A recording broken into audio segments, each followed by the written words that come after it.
So when someone submits a form in your app, you almost certainly want to know more about their experience than what they just typed. For example, which page were they on? Which item were they looking at?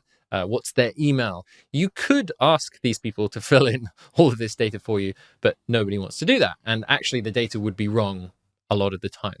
But forms in Glide let you also send these kind of useful additional values to let you capture the context without the user doing a thing.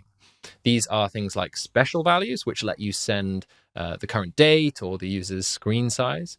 There are then values from the user profile, which let you send values from that table where the user's information is, like their photo, their role, or any other column that you have in there. And then the values from screen let you send information from the current screen that the form is within. For example, if someone is submitting a task inside of a project screen, well, then that task needs to live inside of that project. So we need to pass through something about that project, usually the name of the project or the ID.